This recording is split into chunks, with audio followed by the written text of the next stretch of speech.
Morning student, आज हम BSTC first year में विषय है हमारा शिक्षा के उद्देश्य, ज्ञान तथा पाठचर्या, जिसके अंतर्गत आज हम अध्ययन करेंगे मूल्यांकन का महत्व। ये हमारा पार्ट 2 है। पूर्व की कक्षा में हमने मूल्यांकन के महत्व के बारे में ही अध्ययन किया था, जिसके अंदर हमने देखा था कि शिक्षक के दृष्टिकोण से मूल्यांकन का क्या महत्व होता है। तो हमने देखा था कि किस प्रकार शिक्षक शिक्षण विधियों का उसका निरीक्षण करता है, कितना उसने पढ़ा है, शिक्षण कार्य हमारे द्वारा जब करवाया जाता है तो छात्रों को कितना समझ में आता है, उसके बारे में सबका हमने अध्ययन किया था।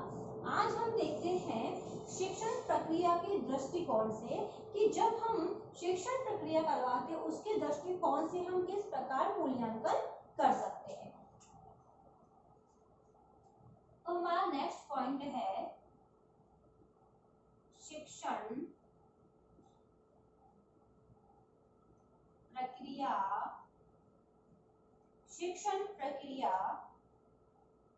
के दृष्टिकोण से। ठीक है, तो शिक्षण प्रक्रिया के दृष्टिकोण से हम देखते हैं, जिसके अंतर्गत पहला देखते हैं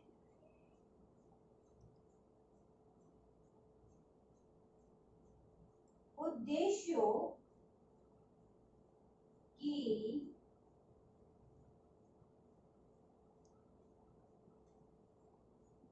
प्राप्ति का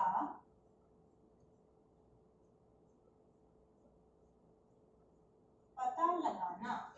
अब हम देखते हैं पहला पॉइंट कि उद्देश्य की प्राप्ति का पता लगाना, यानी हम शिक्षण प्रक्रिया के अंतर्गत देखते हैं तो हमें पता लगाना होता है कि जो हमारे उद्देश्य है उसकी प्राप्ति हो रही है या नहीं, कि शिक्षक द्वारा जब शिक्षण कार्य कराया जाता है तो वह कितने उद्देश्य तक सिद्ध होगा, वो बालक का उद्देश्य उसमें निहित है या नहीं, उसकी जांच पड़ताल करनी चाहिए। फिर नेक्स्ट है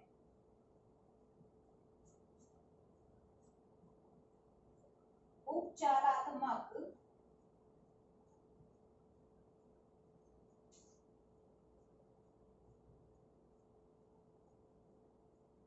अनुदेशन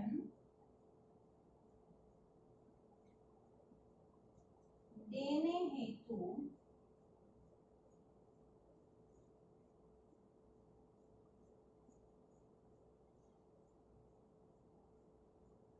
उन उद्देश्यों को जानना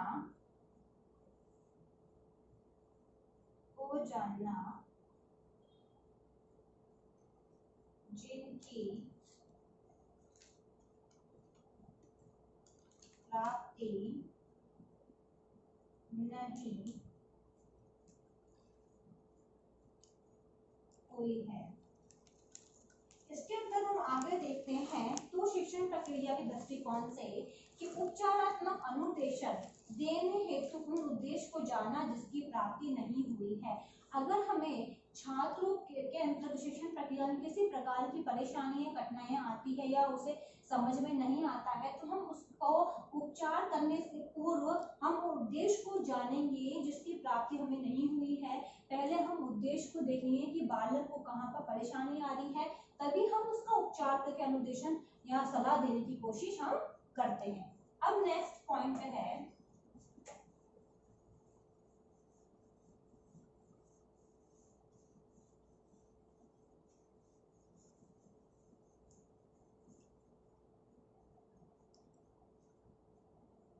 तीसरा पॉइंट है शिक्षण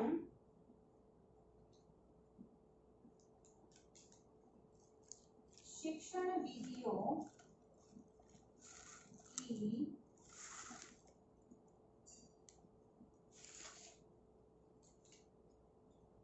उपयोगिता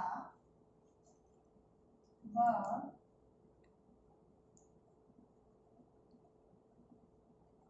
कमियों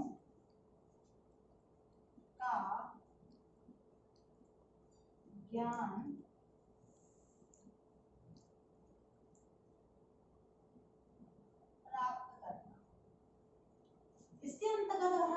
देखें तो शिक्षण विधियों की उपयोगिता, यह हम कहें कमियों का ज्ञान प्राप्त करना, यानी हम मूल्यांकन की सहायता से अगर हमारे द्वारा शिक्षण प्रक्रिया में जो हम शिक्षण विधि का उपयोग कर रहे हैं वो कितनी उपयोगी सिद्ध होती है बालकों के दृष्टिकोण से, या उसमें जो कमी है उसको हम जांच पड़ताल कर सकते हैं। फिर हम छात्रों को शिक्षण विधि जो उसके लिए उपयोगी है, हमें किस प्रकार कौन सी शिक्षण विधि का उपयोग करना है, उसकी सहायता से हम छात्रों का अध्ययन कार्य करवा सकते हैं। अब नेक्स्ट पॉइंट है चौथा,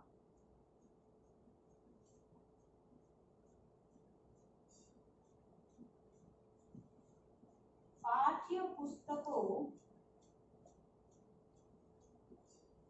की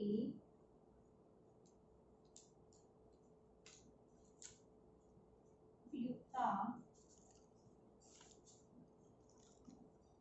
की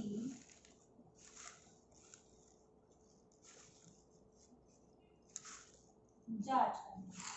अब हम देखें तो हम मूल्यांकन की सहायता से जो पाठ्य पुस्तक है उसकी उपयोगिता की जांच भी हम कर सकते हैं, क्योंकि इसके माध्यम से कौन सी पुस्तक एक छात्र के लिए आवश्यक है या उसको पढ़ के वो अपने लक्ष्य को प्राप्त कर सकता है, इस प्रकार की हम जांच मूल्यांकन की सहायता से हम कर सकते हैं। अब नेक्स्ट पॉइंट है पांचवा,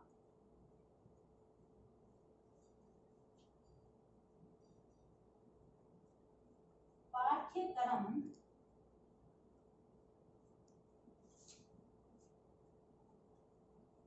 की उपयोगिता व कमियों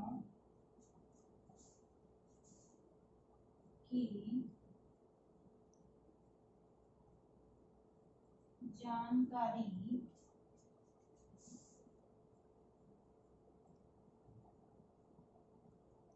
प्राप्त करना। अगर हम नेक्स्ट देखते हैं तो पाठ्यक्रम की उपयोगिता व कमियों की जानकारी प्राप्त करना, यानी हमारे सिलेबस के अंतर्गत अगर उसकी क्या उपयोगिता है या उसमें क्या कमी रह गई है उसकी जानकारी भी हम प्राप्त कर सकते हैं। किसकी सहायता से? मूल्यांकन की सहायता से हम कर सकते हैं, जिससे हमें पता चल जाता है कि पाठ्यक्रम कितना उपयोगी है या उसमें जो कमी है उसको सुधार करके हम छात्रों को शिक्षण कार्य करवाते हैं।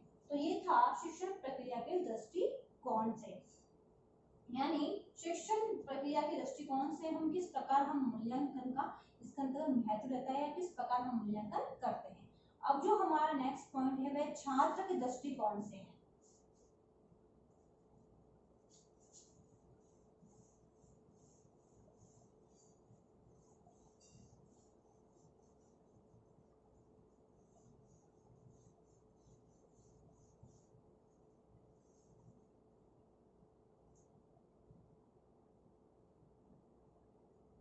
छात्र के दृष्टिकोण से, अब छात्र के दृष्टिकोण से मूल्यांकन का क्या महत्व है, जिसके अंतर्गत हम पहला देखते हैं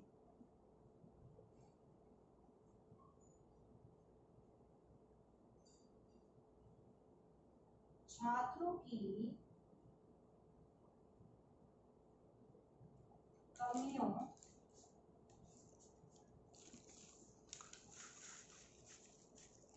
छात्रों की कमजोरियों के निदान। अब हम नेक्स्ट पॉइंट देखते हैं तो छात्रों की क्या कमजोरी है उसका समाधान हम मूल्यांकन की सहायता से करते हैं, जिससे हम छात्र कमजोरी को दूर करके उनके समाधान करके हम शिक्षण प्रक्रिया को प्रभावी रूप से बना सकते हैं। अब जो नेक्स्ट है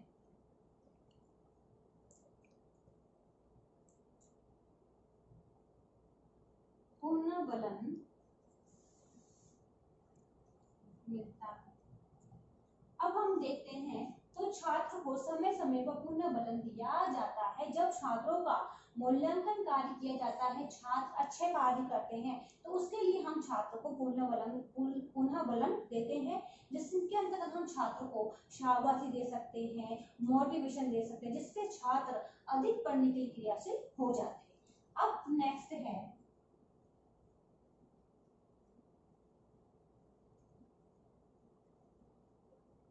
विद्यार्थियों में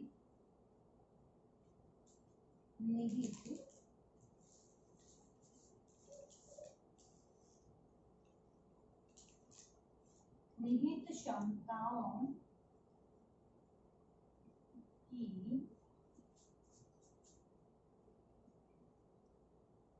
जानकारी के लिए, इसके अंतर्गत हम देखते हैं कि विद्यार्थी के अंतर्गत जो क्षमताएं हैं उसकी जानकारी के लिए हम मूल्यांकन करते हैं, जिससे हमें पता लगता है कि किस बालक की किस कार्य की क्षमता कितनी है, उसके अकॉर्डिंग हम छात्रों से काम करवा के हम छात्रों का मूल्यांकन करते हैं। अब जो हमारा नेक्स्ट है वह है व्यवहार संबंधी परिवर्तनों की जांच हेतु।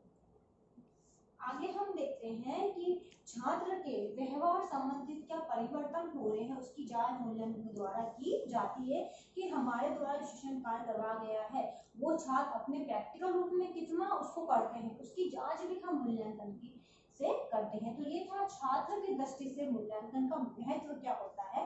तो हमने महत्व के अंतर्गत हमने देखा शिक्षण प्रक्रिया के अंतर्गत शिक्षण प्रक्रिया और छात्र की प्रक्रिया, छात्र के दृष्टिकोण से कि क्या क्या मूल्यांकन का महत्व होता है। अब इससे संबंधित आज का आपका गृह कार्य है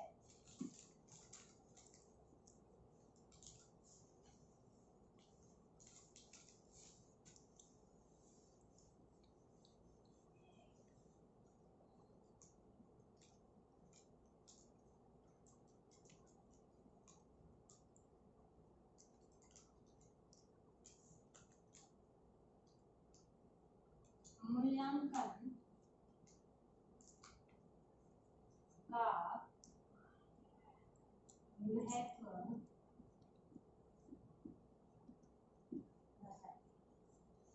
मूल्यांकन का महत्व बताइए, क्वेश्चन आपको आपकी नोटबुक में उतारना है।